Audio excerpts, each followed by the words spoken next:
Boa tarde a todos. Obrigada por vir a ouvir a conferencia. Ben, então, bueno, primeiro, se alguma vez vocês não estou a inventar palavras, pois é só dizer. Porque eu tento falar tudo em português, mas por vezes vai sair algo em espanhol e eu não vou dar-me conta. Então, é só dizer se não entendem alguma coisa, estou a inventar alguma palavra.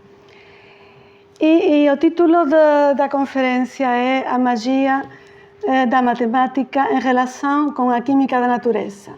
Esse foi um título que propus para mim o professor José Carlos.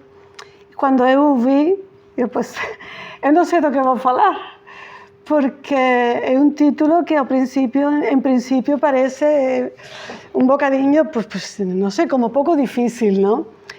Mas depois comecei a procurar informação e eu acho que, pelo menos na minha visão, o que vou contar, vou dizer, responde mais ou menos ao título da conferência. Bem, então vamos começar com a primeira imagem. Tenho procurado muitas imagens porque acho que é melhor, não? Que se faz tudo mais fácil e menos aborrecido. Bem, então, quando nós contemplamos a natureza, que eu tentei representar nesta imagem, pois ficamos impressionados pela sua beleza. E não só pela sua beleza, sino pela sua organização, pelo seu ordem, pelas leis que se cumprem nela. Então, muitas vezes, isto sobrepassa ou ultrapassa nossos límites de compreensão, que normalmente estão só preparados para o físico, como muito o energético, né? Mas há outros planos na natureza, o plano psicológico, o plano mental, ou se queremos também o plano espiritual. Então, muitas vezes nós podemos apreciar essa beleza, essa organização no físico e no energético, mas podemos procurar ou podemos supor que nesses outros planos, em princípio mais elevados, também se estão a cumprir as mesmas leis. Então, se nós tivéssemos um ponto de vista mais amplo, mais profundo, que ultrapassa o físico e o energético, pois nós procuraríamos, ou gostaríamos de procurar, a causa de todos estes fenómenos, de todos estes processos, fenómenos naturais, de todos estes processos, deste aspecto tão maravilhoso que tem a natureza. E então, vamos à seguinte imagem, que nos vai introduzir um bocadinho na ciência, não? Na ciência moderna, ou não ultramoderna, mas sim na ciência atual.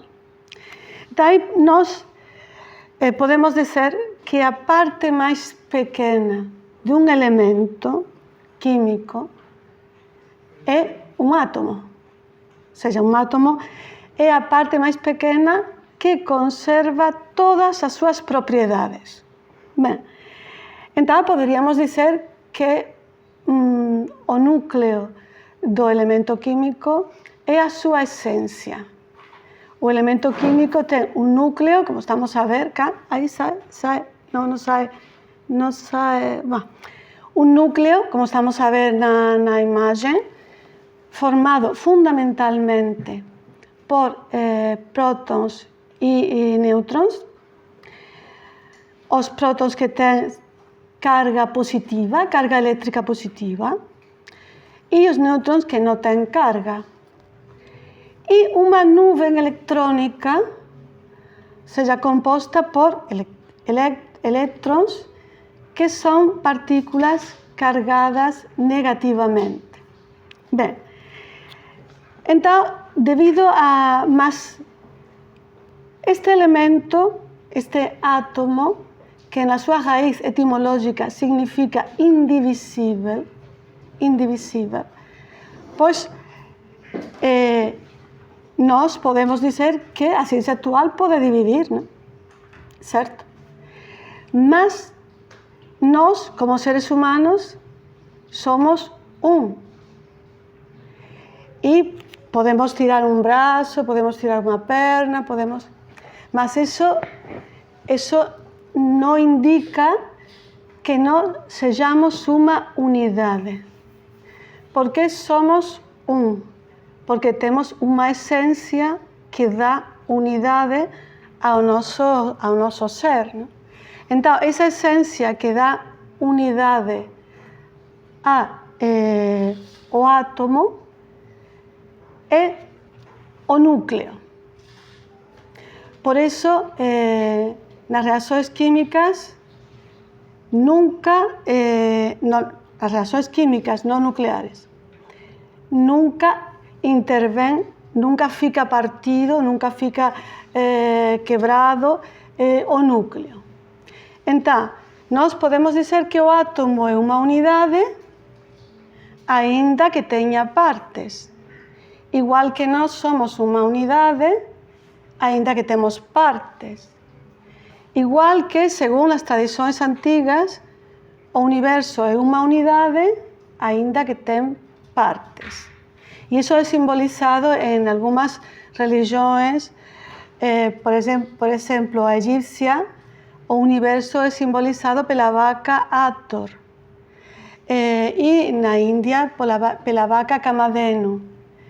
Por quê? Porque a vaca tem órgãos, dá vida, dá de comer e dá alimento a tudo, mas ela é uma unidade. Então, cada ser é uma unidade. E qual é a causa dessa unidade? A sua essência.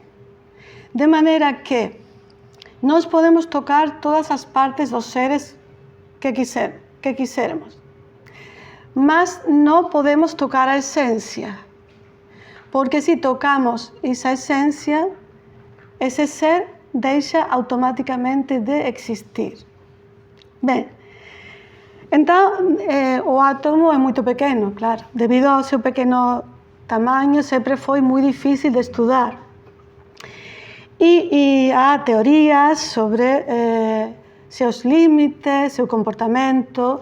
Ao longo do tempo, tem havido muitas teorias. Bem, então, poderíamos dizer, então, que um átomo, poderíamos comparar ao átomo, como faz Helena Blavatsky, com o sistema solar.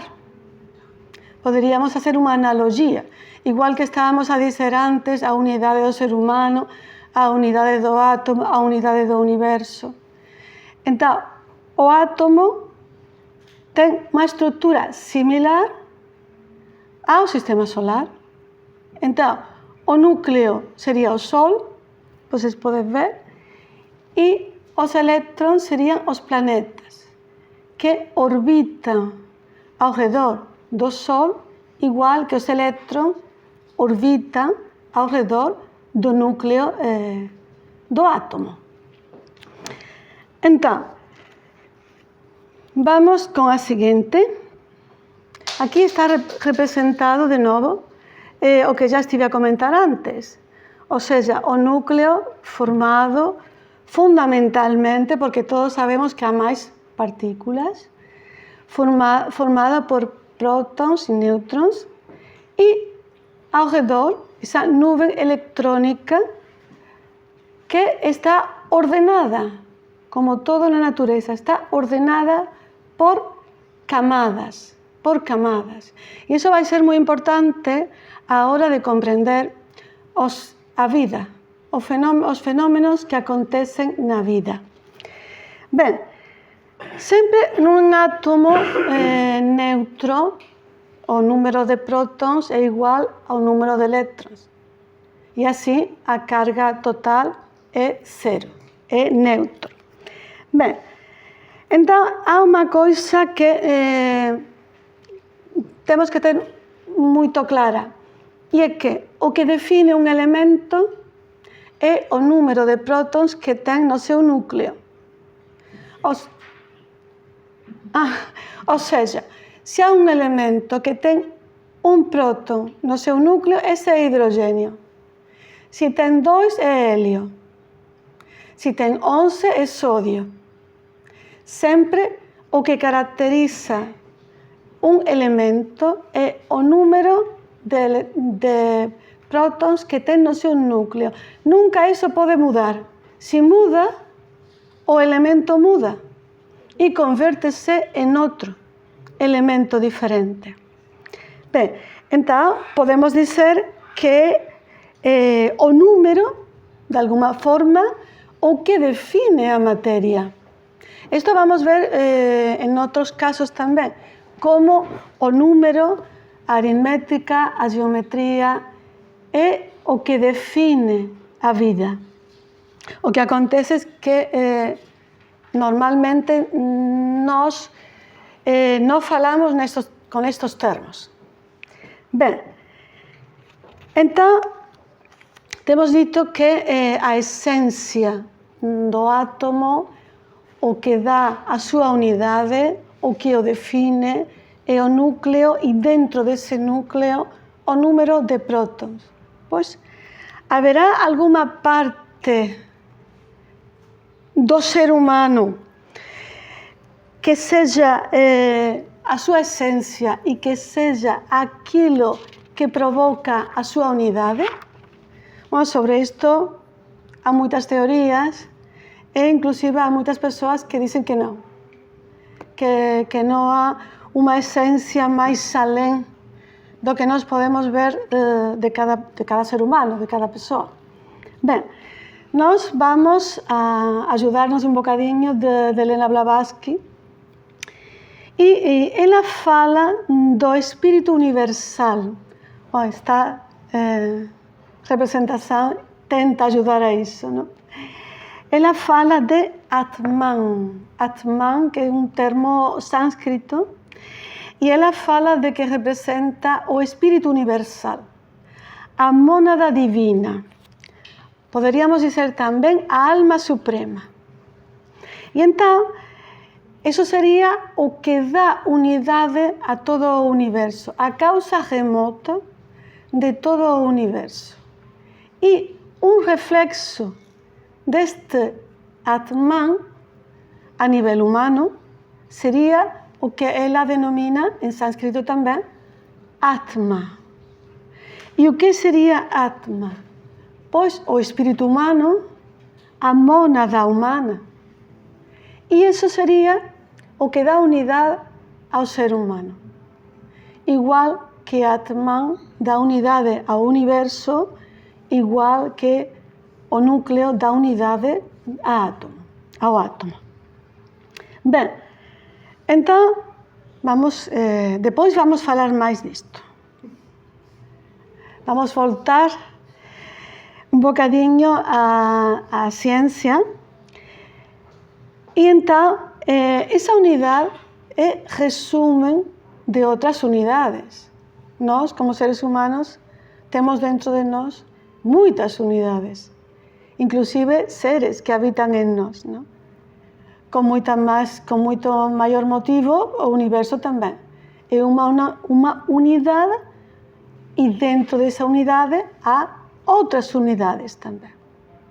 Bem, então, o átomo, ou a unidade mais simples que conhecemos, é o átomo de hidrogênio, que está representado na imagem, que tem um só próton no seu núcleo. E ainda que só fosse por isso, poderíamos considerar a esse hidrogênio ou a esse próton a origem da matéria. Por quê? porque na realidade os distintos elementos van sendo, se van diferenciando porque ten máis prótons. Entón, aínda que só fose por iso, poderíamos dizer que nós podemos considerar o origen da materia nese próton. E como o átomo de hidrogenio é basicamente un núcleo con un próton, poderíamos dizer que o origen da materia é o hidrogenio. Porque se nós tiramos o eléctron do átomo de hidrogenio, ele continúa a ser hidrogenio. Alén, há tres formas diferentes de presentarse o hidrogenio, sin nenhum nêutron, con un ou con dois. Mas iso non muda. O único importante é que teña un próton. Entón, nós podemos considerar, a raíz diso, que o hidrogenio sería esa premateria ou esa materia primordial, non? O origen da materia. E falando disto, Blavatsky fala do protilo. Do protilo que nós vamos a relacionar con ese próton. Entón, ese protilo sería esa premateria, ou esa materia homogénea existente antes da diferenciación, que a define aquele que deu o nome, que é Mr. Crookes, como a materia original primitiva que existía antes da evolución dos elementos químicos. Então, nós vamos a relacionar ese conceito filosófico con o conceito científico e asimilamos ese protilo con o próton ou con o átomo de hidrogenio. Ben, entón esta é unha forma de ver unha analogía entre filosofía e ciencia, que non ten que ser materias en oposición, sino un apoio de unha para a outra.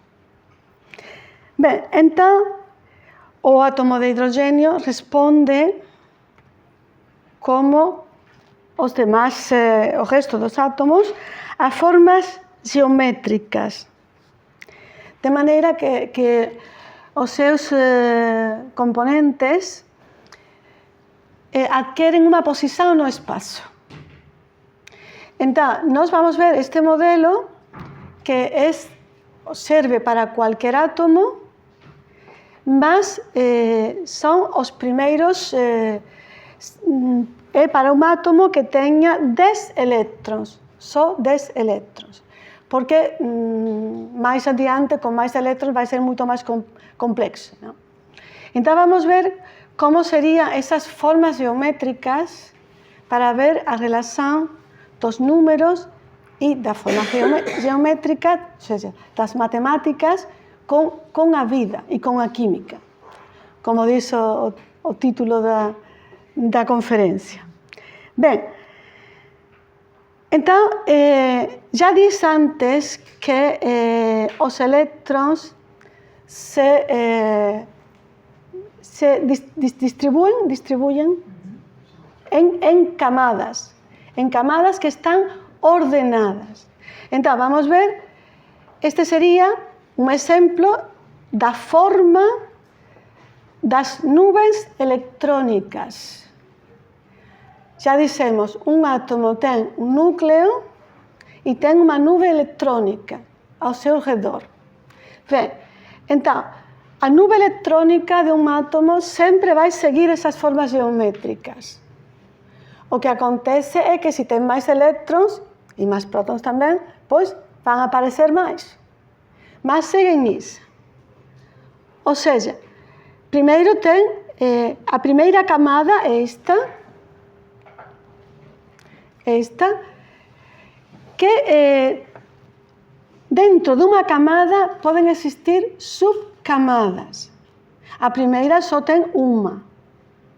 Então, essas subcamadas chamam-se orbitais. Esses orbitais são a região do espaço onde há a possibilidade de encontrar um elétron. Porque, segundo o princípio da incertidumbre de Heisenberg,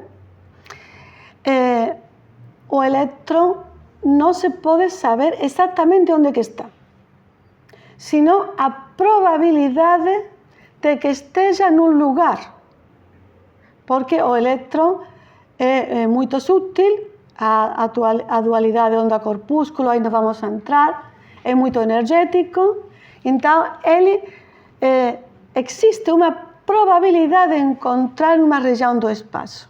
Então, a primeira camada de qualquer átomo, essa probabilidade, esse orbital, chama-se e é esférico. Essa é a primeira camada de qualquer átomo. E tem capacidade para 2 elétrons. Bem, depois está a segunda camada. A segunda camada tem 2 tipos de orbitais. O 2s, que é igual, esférico, e o 2p, que é em forma de novelo,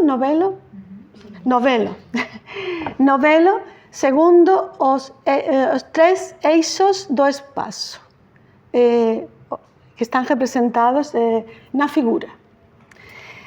Então, tem capacidade de 8 elétrons, 2 na parte esférica, de 2s, e 6, 2 mais 2 mais 2, na parte de forma de novelo.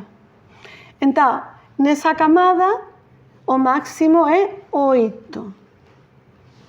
Então, vamos ver que sempre, em todos os elementos, por muitos elétrons que tenham, a última camada sempre vai ser esta ou esta. Porque as que são mais internas ficam cheias depois. Estou a explicar isto porque vamos ver que a estabilidade de um elemento é completa se tem 2 ou 8 elétrons na sua última camada. E isso, depois vamos falar das combinações, como todas respeitam isto. Ou seja, um elemento que tenha a sua última camada com 2 ou com 8 não vai reagir, não, porque está completo, está bem, está equilibrado. E esses elementos são os gases nobres. Os gases nobres não reagem com nada, sempre estão equilibrados, sempre estão, digamos, não têm necessidade de nada. Por quê? Porque têm as suas últimas camadas cheias. O resto, o caso não é igual. Então, vamos ver como reagem para conseguir esse equilíbrio. Fica claro? Ou estou a falar assim que não? Está muito bem. Bem, então, vamos continuar então. Bem, então já estamos aqui com a tabela periódica dos elementos. Mas seguimos dando-nos conta de que os números são fundamentais. 8, 2, formas geométricas, tudo, as matemáticas estão sempre no fundo de tudo. Bem, então, daqui desta tabela periódica dos elementos, vamos dizer muito pouco, que já temos dito, e só dizer que a forma de agir ou de reagir dos elementos está descrita na posição nesta tabela. Por exemplo, toda esta coluna tem um elétron na última camada. Que? Na primeira, não se vê quando na primeira. claro, porque estou con... É o que acontece cando se está virtual e presencial. Esta columna, todos os elementos desta, bueno, e a su vez, todos os elementos das outras tamén. Mas todos os desta ten un só electrón na última camada. Que quer dizer? Quer dizer que eles non son estáveis.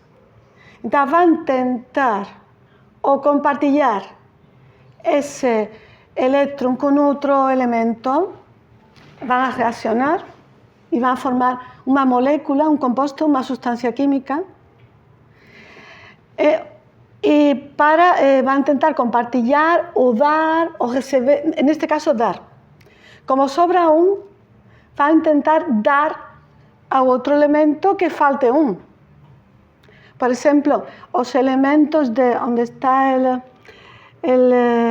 vamos a ver, o número 17, antes dos gases nobles, a columna que é flúor, cloro, bromo, é o contrario. Entón, o cloruro sódico, a sal común, o cloruro de sodio, que vamos ver, que vai acontecer? Que o cloro vai ceder o que sobra e o sodio que está neste, ou seja, o sodio vai ceder o que sobra e o cloro vai tirar para ele.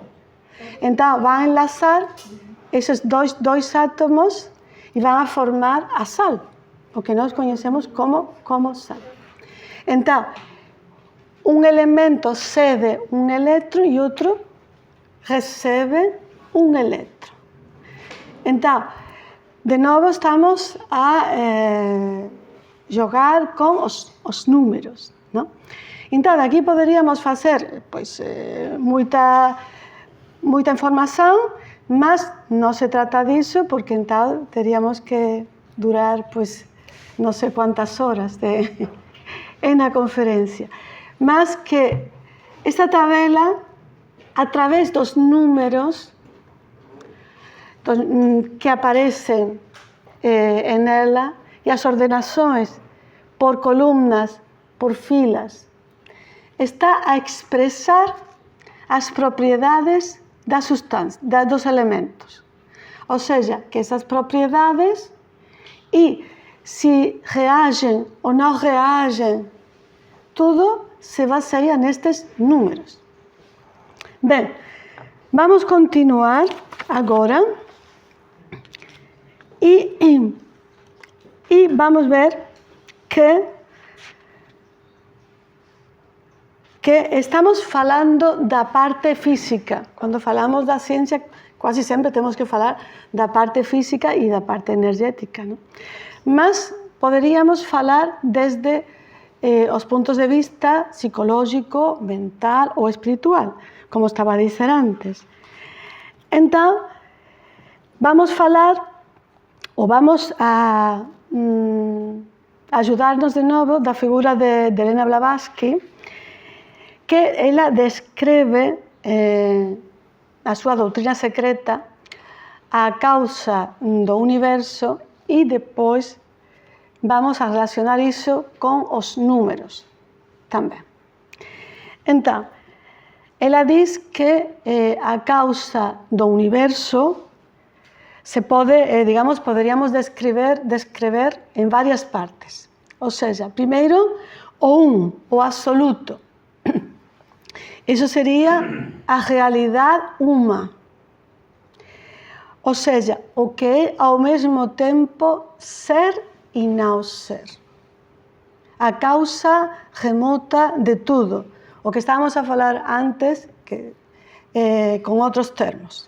Ben, mas ese absoluto se expresa de forma trina ou mediante unha tríade ou unha trindade. Esa forma trina ela descreve como o primeiro logos, nós vamos a darnos conta que aí depois já van a aparecer os números, o primeiro logos, que é o logos impessoal. É a causa remota do universo, a primeira causa. O que nós poderíamos também dizer que é a vontade divina, que depois se vai traduzir ou plasmar em as leis do universo. O segundo logos, que seria, poderíamos chamar a vida, o espírito matéria. Também poderíamos chamar como característica dessa divindade trina o amor-sabedoria, que se expressa como energia e como vida. E depois o terceiro logos, que é a ideação cósmica, a inteligência. Poderíamos dizer que é a inteligência divina que dá lugar às formas que estão no universo. E isto é representado nas religiões, como por exemplo na indiana, como Brahma, o primeiro logos, como Vishnu, o segundo, e como Shiva, é o terceiro. E aí faltaria o absoluto, que é definido como Vishnu o maior. Vishnu o maior. Depois temos cá como se representa isso no cristianismo. Temos também a tríade, o primeiro, o segundo, o terceiro logos. Depois temos um mundo intermédio, digamos, dos santos, outras religiões seriam os deuses. E depois já o mundo material. Sempre esta tríade normalmente pai, a mãe e o filho. Mas no cristianismo ficou pai, filho, Espírito Santo, e a mãe ficou à parte. Então, esta seria a causa do universo. A causa do universo. Bem, então, a partir daqui, desta tríade, é quando aparece o mundo material. Mais sutil, menos sutil, digamos, menos sutil aqui, ou seja, mais sutil aqui, menos sutil ou mais material abaixo.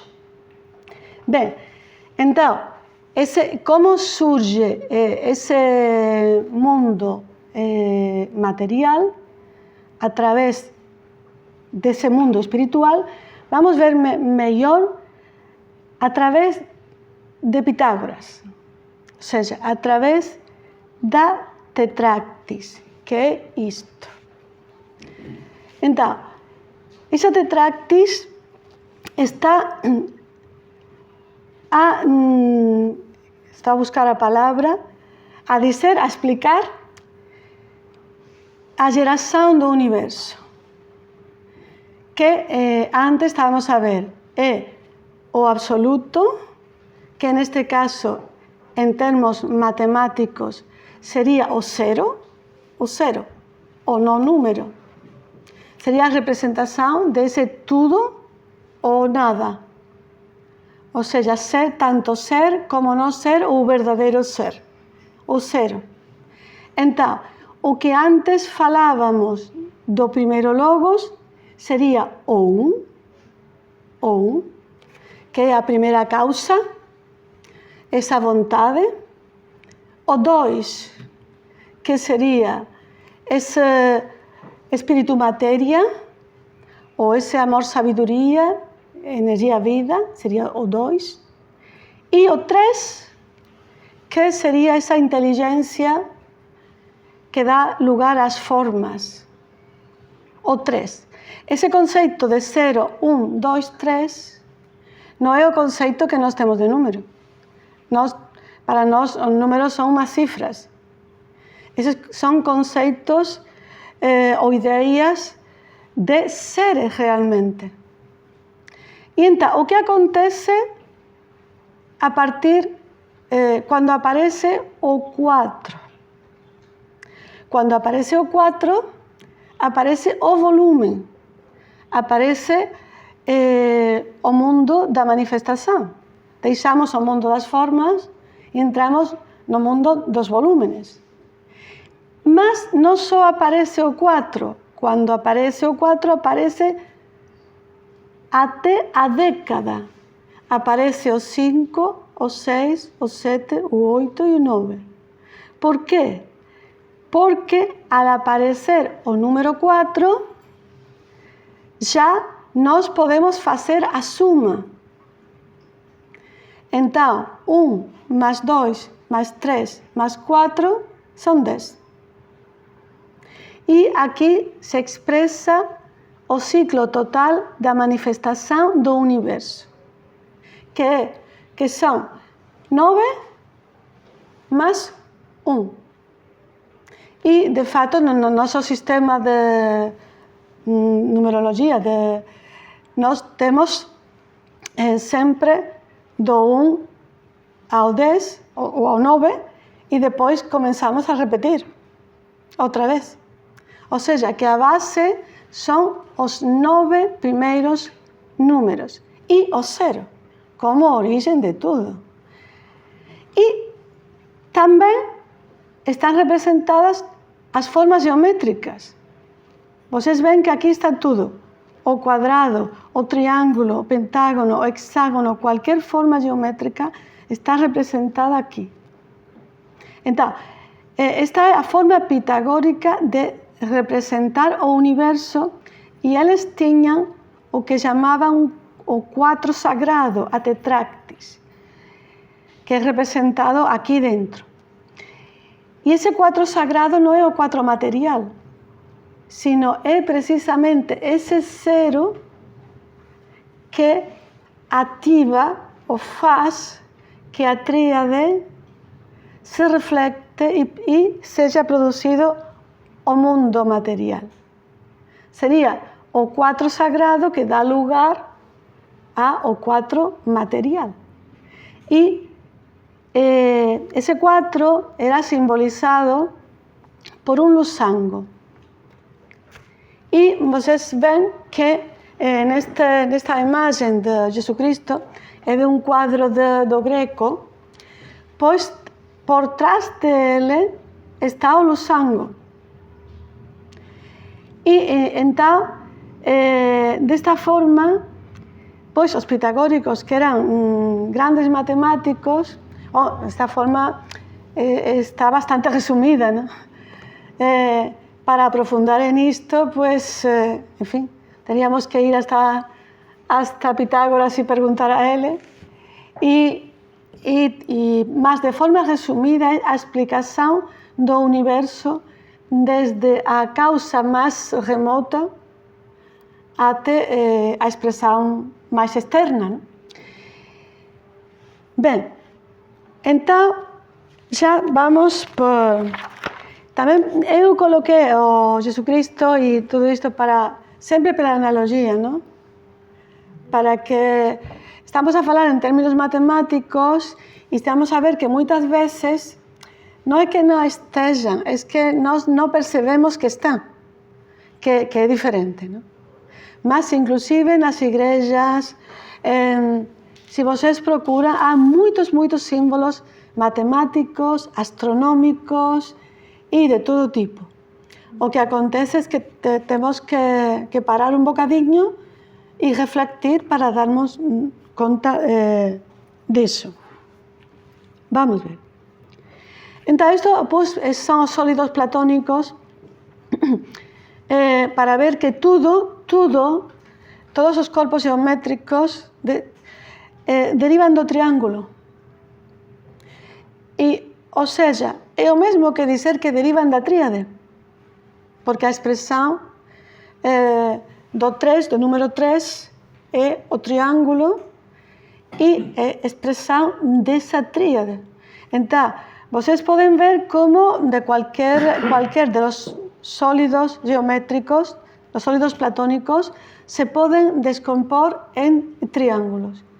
E como isto tem relação com que a origem de tudo que é, segundo a filosofía, o mundo espiritual está relacionado con o triángulo, que con ese outro punto de cero sería ese 4 sagrado, que non é o 4 material, que é el que aparece depois con o volumen. Ben, isto é representado no Egipto como a Enéada, os deuses da Enéada heliopolitana, que son 9. De novo, vamos a relacionar non só a filosofía, sino a religión tamén con as matemáticas. Aquí falta, son 9, aquí faltan as aguas primordiais para chegar ao número 10. Bom, agora voltamos de novo na nosa eterna comparación á ciencia. E agora já vamos falar de sustancias químicas, non de elementos, sino de combinações químicas, sustancias compostas. E entón aquí eu teño posto dúas. Unha é o hidrogénio, que cando está en forma de gas está en forma molecular. Unha molécula é unha agrupación de átomos. Entón, esta molécula está formada por 2 átomos de hidrogénio, con o cual un electrón de un e outro electrón de outro, pois, eles comparten e xa ten 2, que é a configuración estável. E depois temos, que é moito curioso, vamos ver como a agua, que para nós é tan importante e tan natural, estamos sempre dependendo dela, ten que ver tamén con os números e como ten unha estructura moito singular, e debido a esa estructura tan singular é que nós temos a vida que temos. Si non tivese a agua esa estructura, a vida nosa sería totalmente diferente. Entón vamos ver por que é isto. Isto porque estou a controlar a hora. A Celia sabe que eu sou moito con a hora e a puntualidade, a matemática. Ben, entón, vamos ver a molécula da agua, as particularidades que ten, e vamos a relacionar tamén. Vocês ven que a molécula de agua está formada por un átomo de oxigênio e 2 de hidrogénio. Entón, o átomo de oxigênio ten 6 eléctrons na súa última camada. Entón, faltan 2, non? Para ser 8. E o hidrogénio ten 1. Entón, o que faz? Pois comparten un electrón do hidrogénio e un do oxigénio e con o outro átomo igual. E entón se forma o que se chama unha ligación covalente, que é un compartillar eléctrons. Entón, como estes eléctrons que están cá son atraídos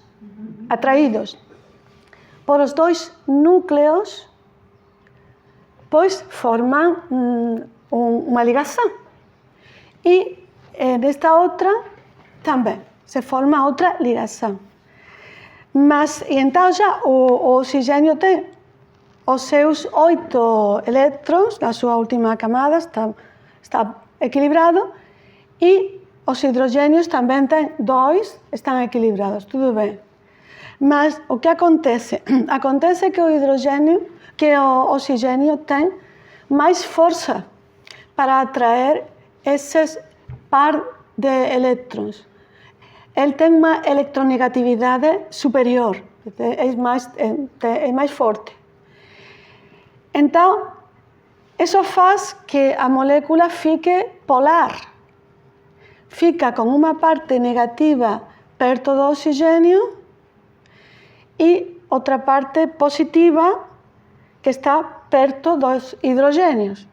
Fica un polo eléctrico, porque ten máis concentración negativa junto do oxigénio e máis concentración positiva, porque falta os electróns están máis perto do oxigénio, perto do hidrogênio. Bem, além disso, os dois núcleos de hidrogênio, como ficam, os átomos de hidrogênio ficam positivos, se repelem. Então, tudo isso faz que a molécula da água tenha essa forma, com esse ângulo de 104,45. E isso faz o seguinte. Aqui temos a mesma molécula da água. Esta seria a parte do oxigênio e esta a parte dos hidrogênios. Então, o que acontece? Pois acontece que esta parte negativa vai ser atraída por a parte positiva de outra molécula. Então, vai formar ligações. Vai formar ligações de hidrogênio. Pois isso, esse fato, faz que o nosso mundo seja como é. Por quê? Porque se a água não tivesse essas ligações de hidrogênio, o ponto de fusão da água seria menos 100 graus centígrados. Menos 100. E o ponto de ebulição seria menos 90. Com o qual a água para nós seria um gás. Seria um gás. E não poderíamos usar como nós usamos. E outro efeito é que, devido a essas ligações de hidrogênio, a fase sólida pesa menos que a fase líquida, com o qual, dos polos, por exemplo, pode existir a vida debaixo dos gelos. Então, isso é produzido porque, al ter ligações de hidrogênio, no estado líquido se produzem muitas atrações. Então, fazem que as moléculas fiquem mais perto, então são mais densas, e isso faz que o gelo frote. Então, essa forma interna, devido a números, devido a leis elétricas, magnéticas, faz que a nossa vida seja como é. Então, como estamos a falar de compartilhar elétrons, de receber ou dar elétrons, quando faz falta para obter um equilíbrio, digamos, uma perfeição. Então, eu extrapolo isso. Aqui temos o oxigênio e o hidrogênio. Então, falta, tem fome, o oxigênio, vamos dizer, pois o hidrogênio dá. O comparte. Basicamente, os tipos de ligações são covalente, que é compartir, que é a da água. Iónica, que é quando dá porque sobra, não comparte, dá diretamente, e o outro recebe. O metálico, que compartilha uma nuvem eletrônica. Bom, essas ligações de hidrogênio também são as fundamentais. Então, eu quis colocar isto, pois, para extrapolar a outros níveis as tendências que tem a matéria, certo? Bem, então já vamos ver como preparação para as transmutações, a alquimia ou a energia nuclear. Vamos ver antes as reações químicas, não? Aqui está exposta de uma forma muito resumida. Ou seja, sempre não é um único passo, não é um único, são mais, não? Mas, de forma resumida, acho que pode ficar bem. Então, esta é a obtenção da sal, do cloreto de sódio, a partir de hidróxido de sodio e ácido clorídrico.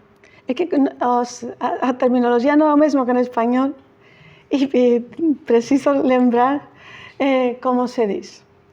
Então, aqui temos unha reacción química, non? E o que temos, vamos ver agora como se produz, mas un fato importante é que os mesmos átomos que há no principio há no final. Ou seja, o que muda é a combinação deles. Mas aqui há hidrogênio, aqui há hidrogênio, aqui há cloro, sódio a sódio, oxigênio, oxigênio. Ou seja, muda as combinações. Se quebram ligações, se fazem outras novas. Mas os átomos não mudam. Os núcleos desses átomos não mudam. Então, aqui temos o sódio, que já temos falado antes, e aqui vemos como na última camada tem um elétron. Então, ele que quer dar, porque se ele dá esse último, a anterior já vê que tem 8.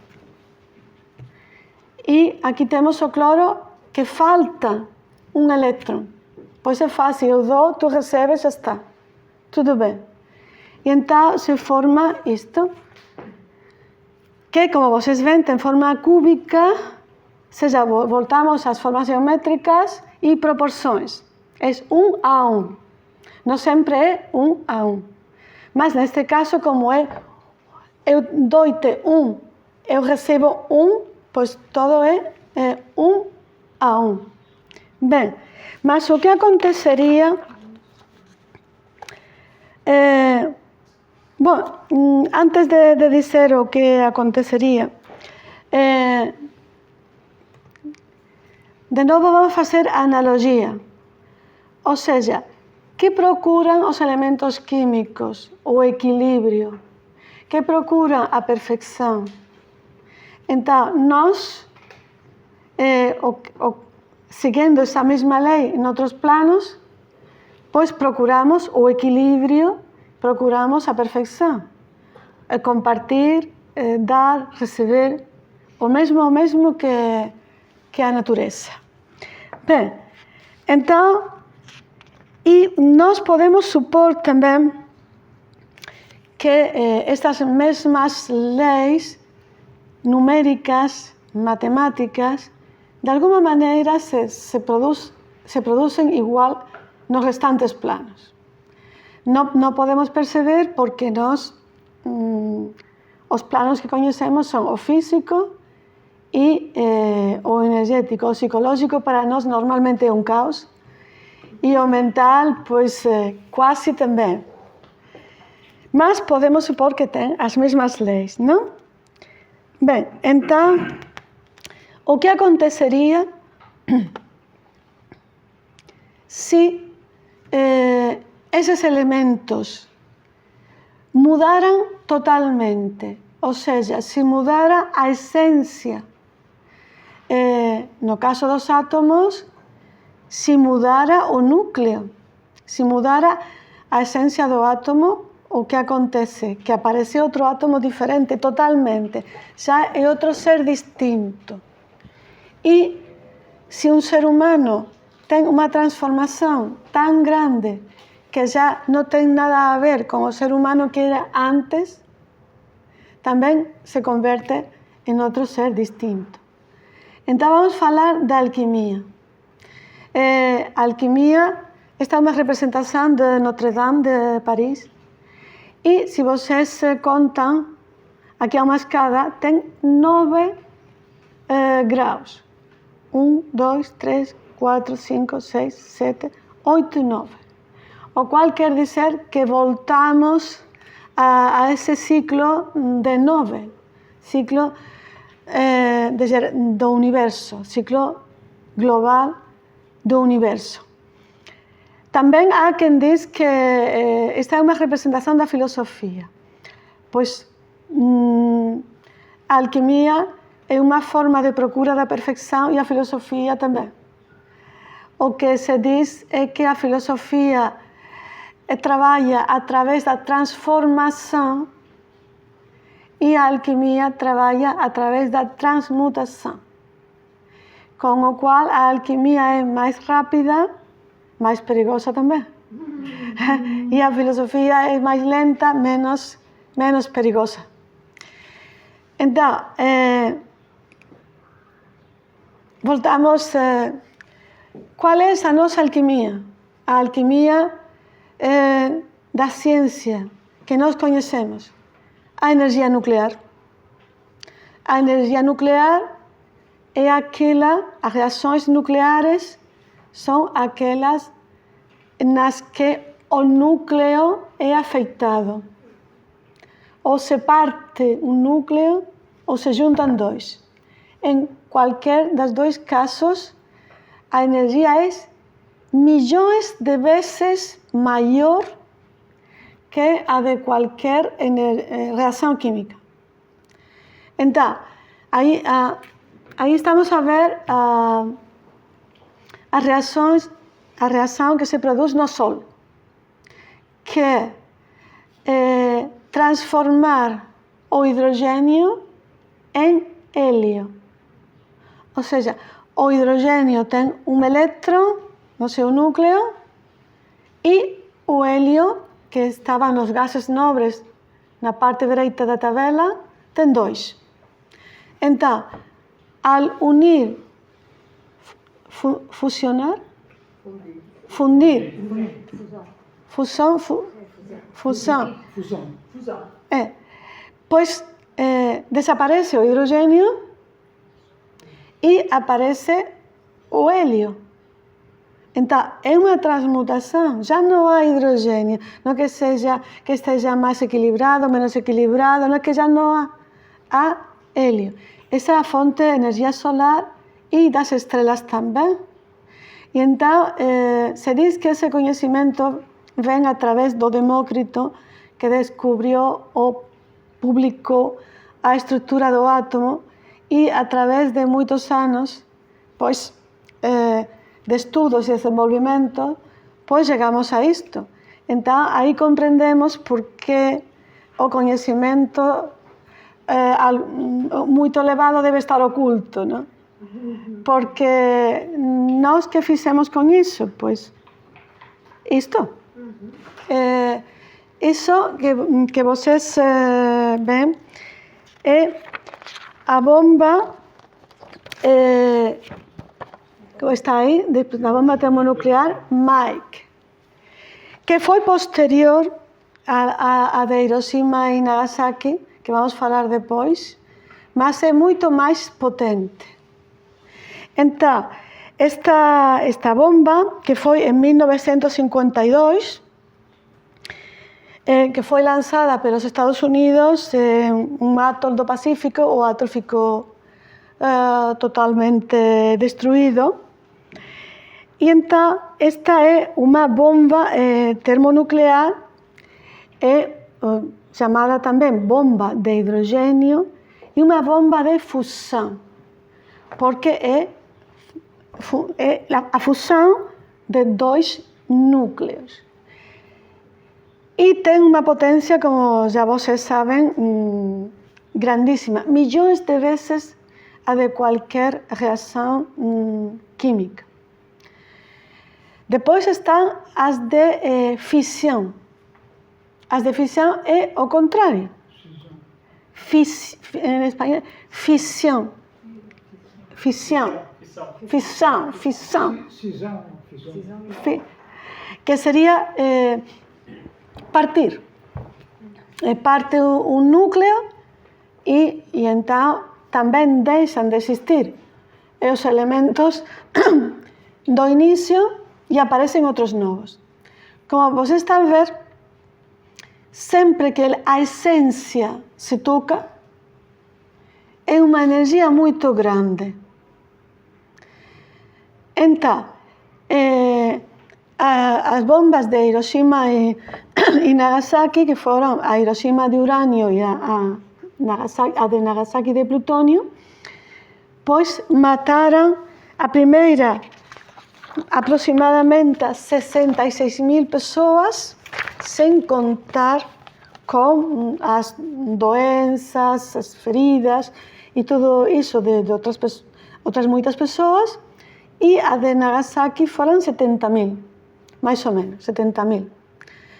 Entón, por iso moitas veces as persoas dicen, por que o coñecemento non é para todos? Pois porque se non há unha capacidade moral moito grande, se producen usos errados.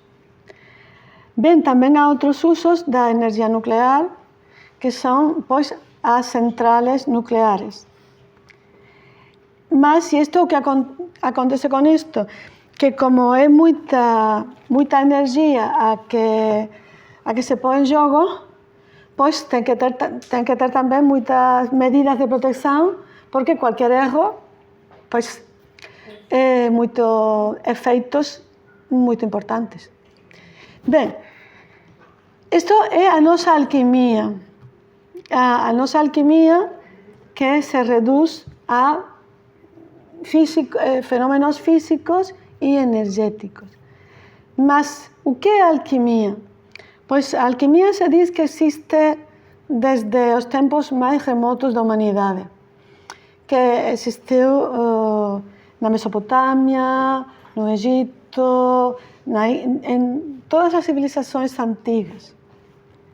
Mas voltamos outra vez a Blavatsky, fala de que o termo, há outras definições e outras interpretações disto, que non ten a ver con esta idea, mas eu vou tirar a de Blavatsky. Diz que a alquimia quer dizer o que é do interior de quen. O que é do interior de o que sería quen? O quen sería un período prehistórico do Egipto que ela diz que existiu antes dos períodos que nós coñecemos como Imperio Antigo, Imperio Medio, Imperio Novo, ¿no? E entón, ela diz que a origen está nese quen, país de quen, o cum tamén se diz que pode ser. E entón, en que consiste esa alquimía? Pois, no fondo, é o mesmo que a nosa enerxía nuclear. É a transmutación. É, neste caso, a transmutación dos metais. Bom, este ten tamén moitos pasos intermedios, moita coisa, fases e moitos significados que isto daría para dar varias horas só para falar disto. Entón, transmutación do xumbo en ouro. E o que representa o xumbo? Os metais máis vis, máis vastos, máis transmutar eses metais na perfección. Tudo isto ten unha linguaxe real de transmutación efectivamente en ouro e unha linguaxe simbólica, que sería a transmutación do alquimista de un ser humano imperfeito nun ser humano de ouro, un ser humano perfeito. Entón, para ser un ser humano de ouro, o perfeito, temos que ser sometidos a unha transmutación, porque é unha transformación total. E isto como se consegue? Con a pedra filosofal. A pedra filosofal aparece en outras religións, en outros, con outro nome e fora da alquimía, mas sempre o mesmo, é aquilo que ajuda. Aquilo que ajuda. É aquilo que permite esa transmutación. Tamén na India há un líquido que é o soma, que produz a inmortalidade. E na Mesopotamia, o ahoma, Persia, Irán, ou a alma que produz a imortalidade. Então, isso que quer dizer? Sempre há coisas que ajudam a qualquer processo. Se nós queremos despertar, pues tomamos café, não? Se queremos outra coisa, tomamos, depende. Então, mas essa pedra filosofal, se diz, Blavatsky diz que tem existência física, mas que mais além disso, representa não só os meios para adquirir a perfeição, sino essa própria perfeição. Ou seja, o próprio alquimista, que já conseguiu essa perfeição. A pedra filosofal é similar ao dissolvente universal, que se diz que é uma dissolução da pedra. Então, se diz que na alquimia, efetivamente, havia uma transmutação de metais e, ao mesmo tempo, a transmutação do alquimista. Digamos, o alquimista ajuda a natureza a transmutar-se, transmuta um metal mais pobre, digamos, em um metal perfeito, e, ao mesmo tempo, ele também resulta transmutado. Isto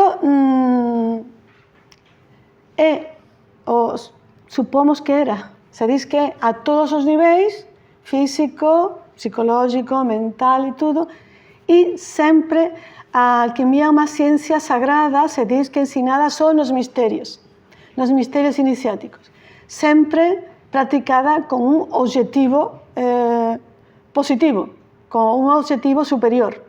Quer dizer que a nossa alquimia pode ter um objetivo superior ou não tão superior, quando estamos a falar das bombas e de tudo isso, não? Bem, aqui está o alquimista. E depois, para finalizar, pois, eu vou falar da magia, porque a palavra magia aparece no título da conferência. Então, o que seria essa magia? Pois, para representar, eu pus a deusa Atena, porque a magia se define como um conhecimento prático dos mistérios da natureza. Então, por uma parte, a magia não é nada sobrenatural. Ou seja, a magia é um conhecimento que todos os seres estão chamados a ter algum dia. Ou seja, é o processo mais natural de todos.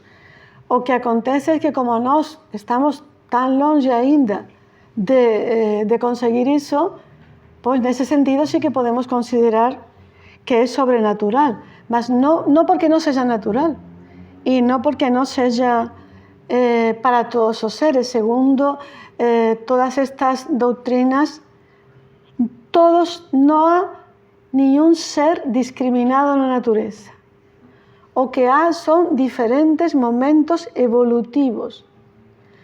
Digamos que nós estamos todos na mesma parte do caminho, mas nem sequer os deuses são privilegiados, sino que, diz Blavatsky, por exemplo, que todos os seres, vocês podem acreditar ou não, todos os seres foram, são ou serão seres humanos.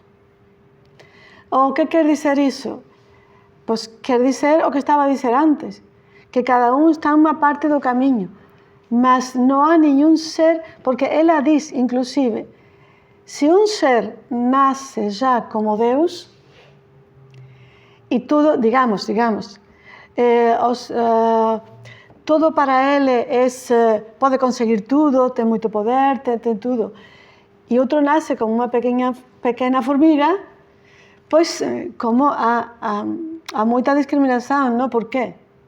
Então, o que ela diz é que todos estamos no mesmo caminho.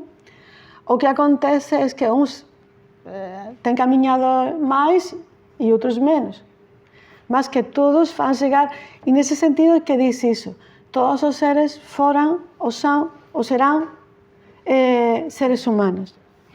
Bem, então eu pus cá a deusa Atena, porque no último termo, a magia é a grande sabedoria. A grande sabedoria. E então a deusa Atena é a deusa da sabedoria. É a deusa da guerra inteligente. Não é como Ares, Marte, que é a guerra de conquista, de fogo. Não, ela é a guerra inteligente. É que a procura da sabedoria sempre, sempre, sempre nos vai a convocar a uma luta. Sempre. Então, por isso ela é a deusa da guerra e da sabedoria.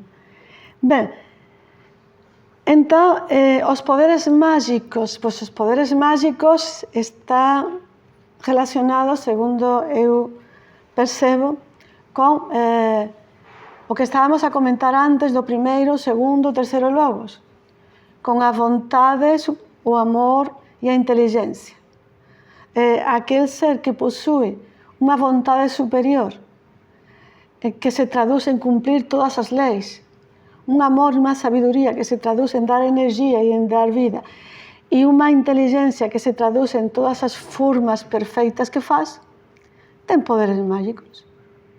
Então, como símbolo disto, pois eu coloquei uma das tríades mais famosas do Egito, que são Isis, Osiris, Isis e Horus, que seria o primeiro, o segundo e o terceiro logos e os poderes mágicos. E com isto, pois, eu dou por terminada. Espero que não tenham ficado muito aborrecidos. E com isso, muito obrigada. Muito obrigada.